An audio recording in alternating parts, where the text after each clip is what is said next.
Hi, welcome to the Nutrition for Vegan Runners podcast. I'm here with Rachel, who is a registered dietitian with a Bachelor's in Nutrition and Dietetics. And she's worked with the Canadian Sports Institute, where she provided nutritional support to Olympic athletes. Rachel is passionate about plant-based nutrition, sport nutrition, and gut health.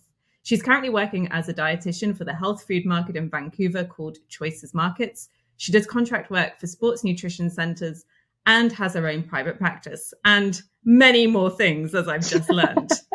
Rachel, I don't know how you ever have time to sleep. I know. But it's really cool. Well, thank you so much for having me. I'm super excited to be on your podcast today. Me too. Thank you so much for coming on. So let's just dive straight in. So a bit of an intro to how I found you. I found you on Instagram, and I really just loved what you were posting about balanced eating, about snacking, and the importance of snacking and everything like that. And I just thought your posts were very motivational and inspiring. So I was like, I got to speak to this girl. Thank you so much. Yeah. What is the main problem you help people with, especially athletes? Yeah, I would say, across the board, there's so many different things that people come to me with, but I think one thing that's quite consistent and something that I'm really passionate about is actually getting people to fuel enough. Especially, I know that this is a vegan podcast and I'm plant-based myself. So with that, there's so many different things that can cause someone to not fuel properly, and I guess also just not fueling enough for their session. So they're coming into their workouts, whether that be running or HIIT exercise or strength training, and they're finding themselves feeling lightheaded, not recovering properly. So I think that is the biggest issue, is underfueling. And then again, there's so many different reasons to why they're underfueling. That's dependent on their previous knowledge about nutrition or time constraints. All sorts of things. So yeah, that's why I'm so passionate about talking about snacking, because it's such an easy way to get those calories a little bit higher, and just to fuel your workouts a little bit more. When people come to you, do they mention underfueling or how much they're eating, or is it more like they come to you with symptoms that are due to the underfueling? That is a really good question. What's funny is a lot of the times they come to me and the first thing that they think about is they're going to talk about bringing calories down or something along those lines. They don't actually assume that they aren't fueling enough, especially because a lot of these cases, they come with their weight is quite stable, they're coming and they're not extremely thin, which usually is typically seen as an underfueling sign. But a lot of the times you could be underfueling and be a normal healthy body weight or overweight or whatever. You can come in so many different packages. So when people come to me, they're always shocked when I tell them they need to fuel more, and they're shocked that they need more carbohydrates and things like that. But yeah, I guess the different symptoms that you mentioned presenting with, sometimes not even all of them are present, but they're still needing to fuel enough. And then other times they have a bunch of different symptoms that are present, which do indicate that they are underfueling, and they're aware of that. It's super interesting that one of the first things you said was that people aren't necessarily underweight if they're underfueling. So let's unpack that a little bit. What does that actually mean? Does that mean that if you're underfueling, but you're a normal weight and then you eat more, that you'll put weight on? Yeah, I love that you asked that question, and I'm so happy that I can dive more into it. So when you think about our energy balance is the nice balance between how much we consume and how much we expend in a day, energy-wise. So our intake, it can be varied by lots of different things. It could either be eating out more or eating more frequent, that will indicate eating less or more. We're quite aware of that one, but the energy output, there's 5 different things that come with that. And that first one is called your resting metabolic rate. So that one is just the amount of energy that you expend in a day by just laying there, not moving, just breathing. It's to keep your organs functioning. And then the second one is quite small, about 5% of your total energy output. It's called thermic effective food.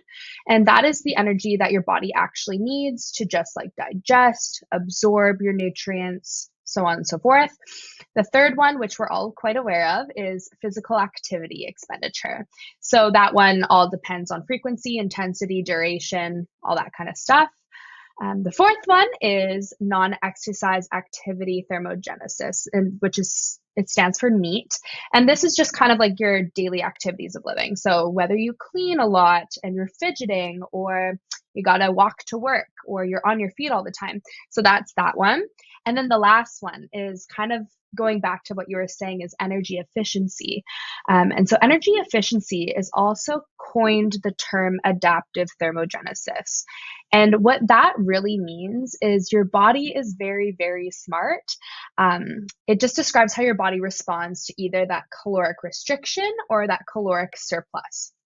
So your body's goal is just to maintain that energy balance, and where it has enough energy just to do your necessary energy requiring tasks. So it reacts to the changes in the energy balance by either slowing things down when you don't consume enough energy, or speeding your metabolism up when you consume more energy than you normally do. So a good example of this actually is, say if you go long periods of underfueling, and say like for a few months, you actually might notice that you start feeling really cold.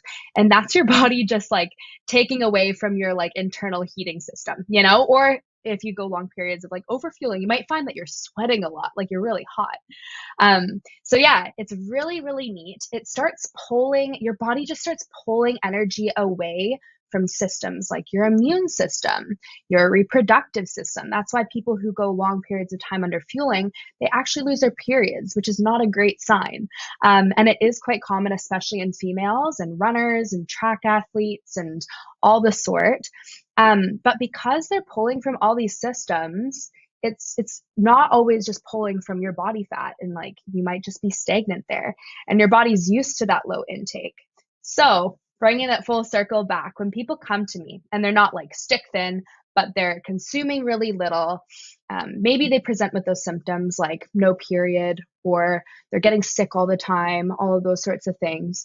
That's when I really encourage adding those calories back just little by little, rebuilding that metabolism. So every single calorie that you put back into their diet, it's going to start putting it back into the immune system. Maybe they'll feel a little bit healthier. Their hair might start growing a little bit stronger.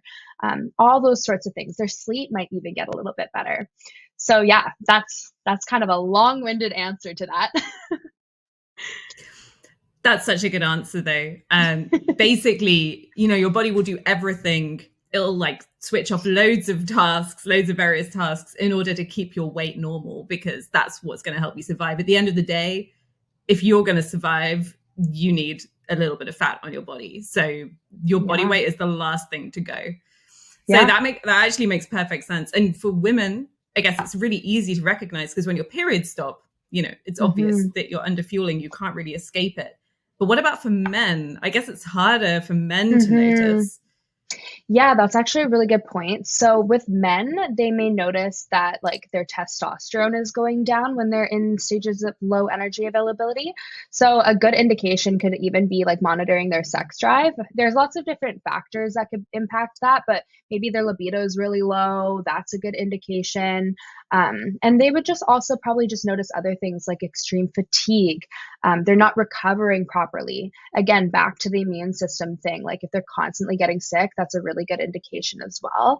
But yeah, they also might notice that because their testosterone is super low, if their main goal maybe is to preserve muscle and build muscle mass or whatever that may be, they may be struggling extremely hard to get there because the hormonal levels are just not meeting it. How widespread do you think this problem is in athletes? That's a hard question to answer. Yeah. I think personally it's extremely high. And that's why I'm so passionate about educating people about it. So I've kind of referenced it a little bit before, but I haven't actually kind of given you a definition of the term low energy availability. So when people aren't fueling enough and they've been doing it for a long time, typically the range is roughly like anything less than 30 calories per kilogram is going to be like that kind of lower end of calorie consumption where you're going to start seeing these symptoms. So low energy availability is a state in which your body doesn't have enough energy left to support all your physiological functions needed to maintain that optimal health. So it's, yeah, just like the amount of food that you're eating, it's maybe meeting just your baseline needs, but because you're expending so much other energy doing this and that, you're not actually, I guess, fueling enough for those reasons. And then the implications of it, kind of like I've talked about before, definitely loss of bone and muscle mass, increased risk of injury, compromised immune function, lower concentrations of your hormones, impact performance, recovery, and I've seen this in so many different people, like whether it's all of them or just one of them. I think everyone to some extent will experience this at one point, especially if they lack that education. Yeah, I mean, it seems that it's quite easy for athletes for this to happen, right? Like you don't even know that it's happening, and yeah, by the time you realize you're already quite deep in the problems. How do people get back from that? Because like you just described, like your body is adapting to a kind of survival state and it's slowing the metabolism down. It's doing everything to save your body weight, basically. And bouncing back from that doesn't sound like it's going to be easy, right? Like what is the process? Yeah, that's a really great question. I think that it's tough mentally for a lot of people to be able to fully honor their bodies with enough fuel, but you're really going to have to like realize you're going to have to start adding those calories back in as soon as you possibly can. Now, there's a couple ways that you can do it. You can start by like kind of what I mentioned previously is like slowly adding calories back in. But depending on the severity of your situation, you may actually just want to jump straight up to those levels of maintenance.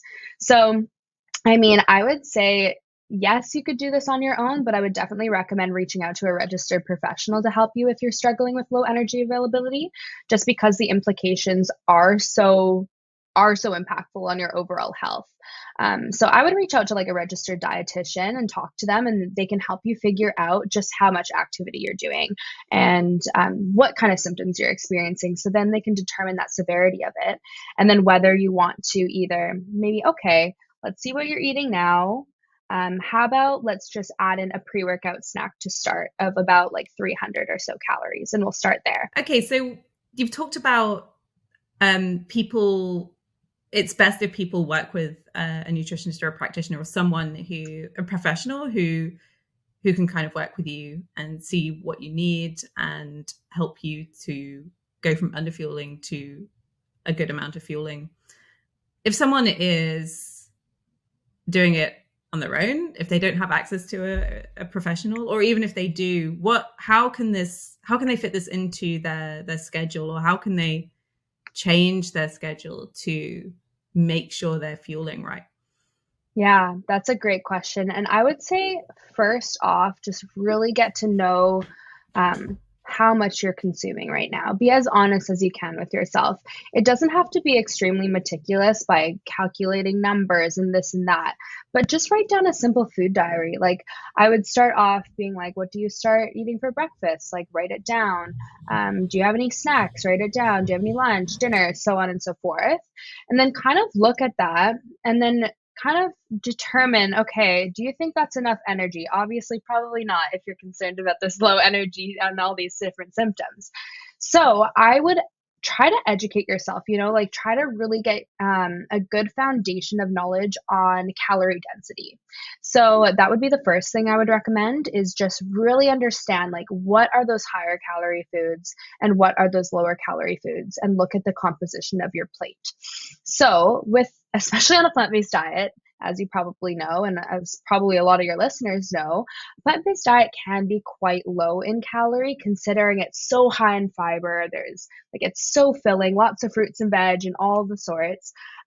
So start off by looking at which are those higher calorie options. So you have things like nuts and seeds, even plant-based oils, if you really have to try to get something that won't make you feel extremely full, just cooking with that.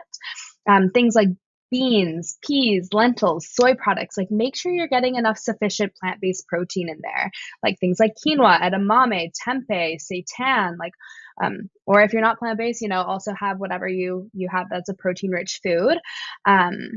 And then those whole grains, like don't cut out your carbs, like get those whole grains, the rice, barley, oats, quinoa, bread, cereals, and so on and so forth. And then that very last one, that's going to be the most calorie dilute, is those fruits and vegetables. So just really understand, like, what is a lower calorie fruit and vegetable? Okay, well, maybe we can swap out something like a zucchini and add in yam, because like that's going to be a lot higher calorie, provide a little bit more carbs if that's something that you need.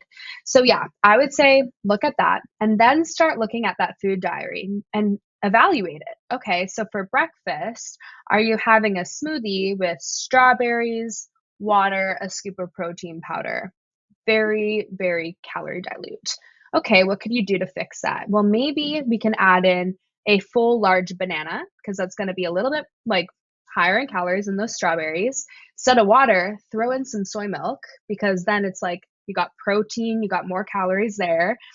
And then like add in cocoa, add in hemp seeds, whatever you need to do to try to add in a little bit more calories, a little bit more protein. By drinking that, you're probably just going to feel just as full, but you've probably boosted the calorie content by 200 to 300 calories. Easy as that. And so that's what I would recommend. Just do that with every single meal. If you really enjoy the meals you're having right now, then just add a few more snacks. So I like to talk about building healthy balanced snacks, something with a nice mixture of carbs, proteins, and fats, just to keep you fuller for longer. However, if calories are something that you're trying to shove in a little bit more, you might actually want to go away from this rule. Things that actually don't leave you feeling extremely full, because like on a plant-based diet, we have so much fiber in our food. Like I actually recommend maybe going towards those sources that are a little bit more refined. Maybe add some maple syrup on your oatmeal. Maybe go for the white rice over the brown rice, just because you're going to be able to have a little bit more calories without feeling extremely distended and extremely full. And that kind of like leads me into a whole other thing of just, how your stomach plays a whole role in this too. Like if you can't stomach it, you have to come up with different solutions. So again, it's all individual. So I would just like write down everything that you're currently struggling with. Like what's that biggest issue that you're dealing with that's preventing you from underfueling? Is it a fear of consuming too many calories? Or is it actually like you're unable to stomach it or you don't have time? So yeah, that was, again, a long-winded answer, but hopefully everyone followed me through that. I love how systematic it was, and also the swaps, like Anna, just taking a look at what you're eating currently and seeing what you can swap, and also starting with the higher calorie density foods first and ending with the lower calorie density foods. Yes. That's like the opposite of everything we learned growing up, like 100%. It's one of those things that's really, I think, quite hard to ingrain this new pattern of thinking. Definitely. It's like, you have those infographics that are like, want to lose weight, then swap this calorie dense thing for this calorie weak thing. This is like the total opposite. Oh, 100%. And I just gave a sports nutrition presentation last week, and I was standing up there saying the same kind of thing. I was like, like if you're feeling too full, like swap out and have brown rice, have like pretzels instead of whole grain this and that. And, I was like really pushing, just going for a little bit more refined carbohydrates, especially pre-workout, to boost that energy. And everyone's sitting there like, we've never heard someone tell us to do this. But you're not the general population, like you are an athlete, and sport nutrition is so different than just a general healthy diet. Like an athlete, you're going to need way more protein. You're going to need way more carbohydrates, depending on the type of training that you're doing, but most of the time you're going to need way more of that kind of stuff. And especially on that plant-based diet, like I've said so many times, you have so much fiber. So you're not typically consuming just a regular, like Western American diet, like you're having quite a healthy diet already. So it's going to be difficult to meet those extremely high energy needs on that type of diet without those strategies. Do you have a success story you can share with us? I mean, I'm sure you have loads of success stories, and I love stories. Yeah. So. Yeah, 100%. I think that's awesome. So yeah, I actually do. A few here and there. So one of them is I had a woman come to me and she was expressing kind of these symptoms of fatigue. And she was trying to lose like a good amount of weight. Like this was kind of her goal. However, she was presenting at the gym with like lightheadedness, feeling like she was going to pass out, like this and that. And you know what's funny? In the intervention, like the biggest intervention that I did with her, she worked out quite early in the morning. So actually, this could be a great like kind of segue into like another piece of education. She worked out really early in the morning, and probably like a lot of maybe the runners that are listening to this podcast, maybe if they run really early in the day or whatever it may be, they don't probably like a lot of food sitting in their stomach, you know, bouncing around. However, like they don't feel fueled enough in their session. So they're like, oh, how am I supposed to combat this? So a guideline that I really like to promote, it's called the 3-2-1 rule. So if you have 3 hours before training, think about 3 macronutrients in that meal. So that would be 3 hours. You can have some protein, carb, and fat. An example of that could be something like a tofu rice bowl with vegetables or a nice tahini sauce, something like that, like a full meal. But if you cut it down to 2 hours, you're restricting that time a little bit more. You're going to cut down to 2 macronutrients instead. So you're going to do just protein and just carb. So we drop that fat off of there.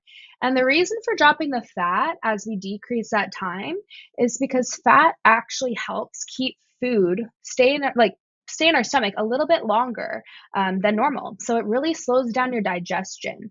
So because we want our food to digest a little bit faster, we're going to drop that fat, have a little bit of a lower fat option, just so that food is able to pass through our stomach a bit quicker. And so like an example of like a protein and carb, you know, you can just have like, again, like a smoothie protein powder, or, you know, like a whole grain toast with some nut butter, some banana, something like that. And then as we get lower on time, we have just like 1 hour or even less, like 30 minutes or so. You want to really focus on just having carbs, just having that nice refined carbohydrate, especially as time even gets down lower. Like I even had someone say, but what about 20 minutes before? It's like the same thing. As you get lower in time, you want more refined, more high sugar. So for instance, maybe like an hour before, you're able to stomach like a piece of toast with jam. It is a little bit more refined, but it's a little bit more substantial. But if you have that 20 minutes and you're like, oh, I need a little bit of fast energy, maybe grab a couple dates, because it's a nice source of that concentrated sugar, extremely low volume, higher calorie for what you're getting for that serving size, able to pop a few, and that you won't feel much in your stomach, but you'll be able to provide that energy. So that's something that I did for this woman that I was speaking about, is I was like, just have like a cup of like pineapple or mango or banana, something that's like a concentrated sugar. She started doing that and she was like, I'm so excited. Like, I'm not feeling like I'm going to pass out in my workouts anymore. Like, this is awesome. And I was like, I know. And so the best part about that is not only are you feeling better in your sessions, but you're able to perform better in your sessions, therefore have better results. Because people tend to just drill themselves in the ground. And it's like, if you're doing that, you're actually sacrificing your performance. Therefore, you're going to stay stagnant this whole time. Like, think about really start like nutrient timing, like really start prioritizing where you're putting your nutrition around your training to help optimize that performance and just how you're feeling overall. So that was one case of that woman there. But like, I have had so many times where that same kind of thing has happened. And it's all about following that 3-2-1 rule. That's helped so many people. I love your rules and systematic ways of doing things. This is so cool. That's how my brain works. With the 3-2-1 rule, I'm gonna use this all the time, by the way. It's that, I guess that's like either or, right? Like either 3 or 2 or 1. But like, I guess you could combine as well. So for example, if you ate a combination of the 3 macronutrients 3 hours before, you might still want to have like a light carb snack an hour before too, or 30 minutes before. Yeah, definitely. You can definitely combine them. It's all based off of your individual preference. Like for me, I would say that that's something that I actually do myself. Like for instance, if I have breakfast at 8 a.m., I have like my favorites protein oats and like some peanut butter, little dark chocolate chips and raspberries. I have that at 8. Maybe I'll start training around 11. But like mentally, I'm like, okay, I need like a little bit of sugar. So I'll have like an apple or I'll have like whatever just right before I go train. And it just kind of like even not only helps me physically, but that mental aspect is huge to consider as well. A lot of people find that even just the motions, like going through the motions of consuming something, it's almost like a placebo effect. Like it's like, okay, like I'm gonna be like fueled throughout this session. And when you do fuel yourself like that, you're able to like perform at a higher efficiency for a longer duration. Like say if you went completely fasted, and I want to debunk the fasted workouts so bad. I mean, like, if people are able to tolerate that better and that works for them, that's awesome.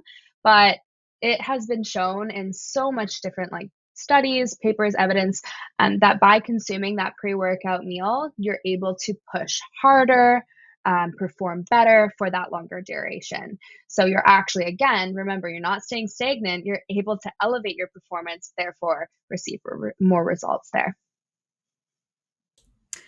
I totally agree with you that you want to be fueling most of the time. Mm-hmm. But I have seen recommendations in recent published research which suggests that actually it's kind of good to give your body different environments to train in. Like you don't want to adapt to one state, right? So For sure. obviously you don't want to train fasted all the time, because if you train fasted all the time, then your body can only provide you energy from your fat stores. It's really adapted to that, and it can't really utilize your glycogen or sugar stores anymore. Mm-hmm. So obviously that's going to have a huge impact on your performance and abilities to go further. At some point you need to fuel if you're going Definitely. a long way. Yeah, So that's a really great point. What do you think of sometimes fasted running? Yeah, and I'm really happy you brought that up, because there definitely is research where athletes themselves, they want to be able to trial these instances of, it's called training at low. So you kind of train at these low carbohydrate intakes, aka fasted, right? Because it actually shocks your body. Your body's not used to it, gives it that different environment. And the benefit to that is, if you are, say, in a case where you are training and you start maybe experiencing low sugar levels because you're doing like a marathon run, your body's actually been in this environment before because you've trained at that low environment prior, say within your training schedule. So it's actually able to perform a little bit better than it would have if you didn't trial that out. So it could be definitely a training strategy to implement here and there. But again, work with a professional, like especially if you are doing kind of like those Ironmans or whatever they are, especially with those endurance runs. I would say definitely try those times out, but primarily I would say fuel when you can. Again, just for like a nice little mixture. So yeah, that's a great point. I know you're into gut health as well. So this is actually an area I don't know so much about personally, but with fueling, there are a lot of gut symptoms in runners. So especially long distance runners tend to have gut symptoms. And I wondered if it's something to do with underfueling. Can you tell us more about that? Yeah, that's a really good question. And I think like gut stuff, it is so complicated. But when it comes to the gut, it's all that gut brain connection. So maybe with those runners experiencing like those different digestive distress kind of sorts, it can be due to underfueling, in the sense that, you remember when I was speaking about kind of pulling from the immune system, pulling from the reproductive system, this and that. So it actually can pull away from digestion as well. So your body, and depending on how much you fuel and stuff, like it can start pulling away from like the muscle contractions that go through. And depending on how much food that you're putting into your body, it may actually become less efficient at digesting food, just to preserve that energy. So that's a possible case that I could see, maybe that relation between underfueling and runners. But in terms of digestive distress, like and running, I think that it all goes back to kind of learning what you're used to eating, and what you're able to tolerate, so you can optimize your performance. So it's never recommended that, say, a runner goes into a race and trials something completely new for their pre-workout snack or their meal. Like some people can completely tolerate bananas and some people can't, right? So it kind of goes back to that irritable bowel syndrome, kind of those symptoms. So irritable bowel syndrome is really common nowadays, unfortunately. It can be caused by so many different factors. And one thing that maybe runners may actually be experiencing is just a high cortisol level. So running, depending on, again, the frequency, intensity, it can be quite stressful on the body, especially if you're not fueling enough, recovering enough. You may have this internal high cortisol level. And again, that gut-brain connection, your brain interprets stress. Your stomach, it's like, okay, digestion's not a priority anymore. We're going to put it to like other symptoms or systems to get us going. You're in this elevated state of stress, right? And so that's when also probably runners can experience that stomach cramping there too. Yeah, that's a great point. And that was my first thought, actually, that stress is going to cause gut symptoms. And also that, you're putting your body into survival mode, and that's always going to be stressful.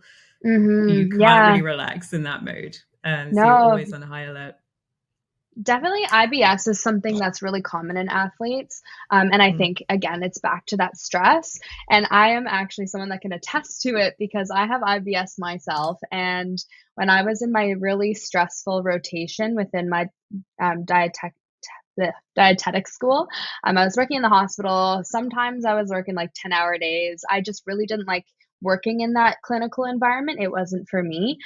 So I found myself overworked, constantly stressed. And that was actually that time in my life where I've never experienced such bad pain in my stomach. And like I told you before we started recording, like I have so many things going on now, but I love what I'm doing.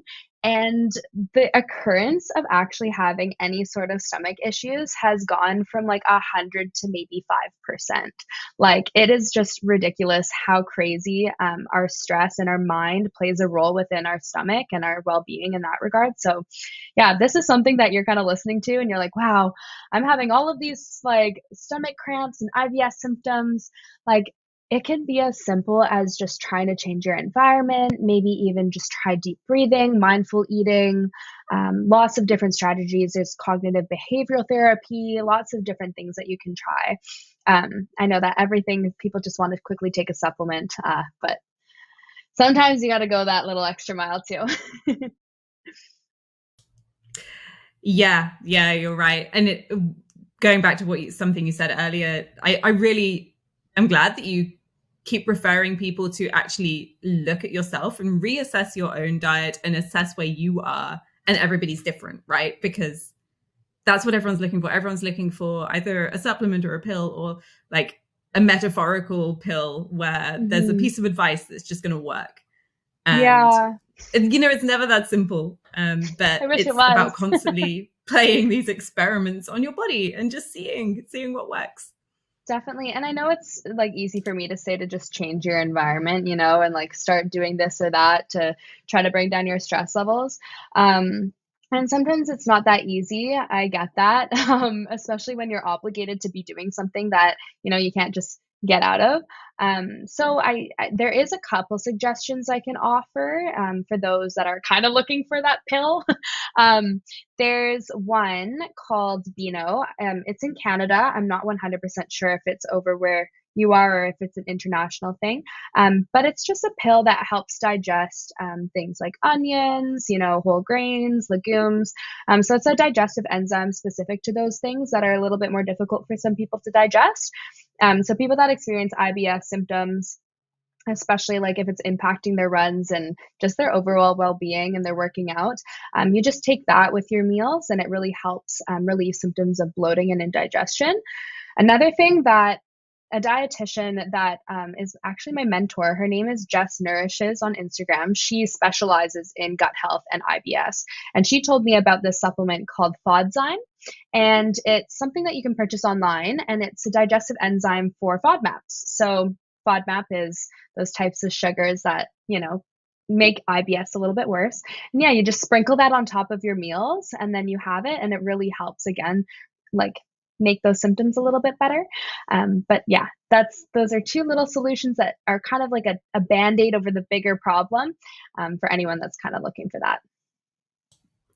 But also, I guess digestive enzymes are something that can help you make the transition. Like you can slowly change your environment or your diet or whatever while introducing these supplements and then maybe phasing them out. Yeah, that's a really good point too. So it's not always a pill to like cover up the problem. But yeah, I see what you mean. Yeah. Cool. Yeah, I think stress is one of those funny ones, isn't it? As a nutritionist, actually, the first thing I look at is stress. It's like, okay, let's not actually talk about food yet. Let's talk about your mindset and your environment and what's going on in your life and see what's going on there, because stress just affects everything like crazy. And isn't it interesting too how people come to us and wants to know this and that and what can they do to make their diet a little bit better. Like I had a woman on the phone the other day and she was asking me like 10,000 questions at a mile a minute. And it was just like, what can I know more about this? And sometimes I'm just like, okay, like maybe you're just stressing yourself out by thinking you need to know this, that, and the other, like nutrition, it can get so complex. It really can. And like, we're really only brushing the surface in this podcast. And, I always feel like there's more and more and more that I can share. But at the end of the day, like, those simple guidelines that I kind of mentioned before, like those balanced meals, looking at calorie density, like really like being in tune with yourself, like figuring out what you're doing. And then just try not to overcomplicate it, because the overcomplication may be causing you the stress, which may be making things worse. Such a catch-22. Yeah, you're totally right. Okay, I have to ask you this. What's your favorite snack? Oh, that's a good question. Actually, the thing that I love right now is dry roasted edamame. Yeah, it's like my favorite thing. I know that everyone's into like those crispy chickpeas right now, but if you really want that protein punch, like dry roasted edamame, half a cup, there's like 20 grams of protein right there. They're my favorite things to have. I just have that with like a piece of fruit. I love a good Honeycrisp apple. Yeah, it's simple, but it works so well. What about you? That's such a good point. Like getting the protein in there and a tasty snack. I had some the other, like yesterday. They were so good. On a salad. So Perfect. Oh, so good. Oh, mine is dark chocolate. I just love it. Oh. There are so many benefits. Here I am talking about like protein. I would love a good thing of chocolate too. Can I take my answer back? Yeah, I'm never good with this answer to this question. But I spent a long time justifying my chocolate addiction. There are lots of studies on the benefits for athletes, but yeah, exactly. Iron. Yeah. Perfect for recovery. I'm like protein. Yeah, okay, maybe protein, maybe not, but yeah. Okay, you've shared so much with us in this podcast episode and so much useful stuff. But if there was one thing that you want our listeners to do, or that they can do today or this week that'll improve their running, what would it be? I would say if this was all overwhelming and there was one takeaway, I would say get that pre-workout snack in. And if you're an early person, then figure out like a quick, like your favorite quick sugar kind of option. Really just try that. Like that might really work for you. Whether that be like having 2 dates before your run, maybe like 30 minutes before. That's something that I really want like all your listeners to try if they're not doing it already, because I think that it goes a long way. Perfect piece of advice. Where can we find out more about you? Yeah, so my Instagram is plant.based.sports. So plant-based sports. that is my Instagram. And then I also have a website. So that is my name. It's just RachelleDuckworthRD.com.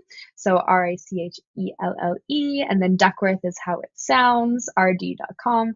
And then, yeah, actually, if you're interested in watching any of my sports nutrition presentations, I do have them on my Instagram page where I've collaborated with a fitness studio called F45. You can find them on there or on YouTube. I've given a couple on YouTube, one specifically for plant-based nutrition. So if you go on YouTube and just Google like plant-based nutrition choices, Rachelle, something like that, you'll find that presentation there. And that one talks about a lot of the things that we spoke on today. Perfect. Thank you so much. It's been amazing to speak to you, and you're such a good science communicator as well. So it's been great. Oh, thank you so much. Yeah, thanks again for having me. I love being on here. Bye. Bye.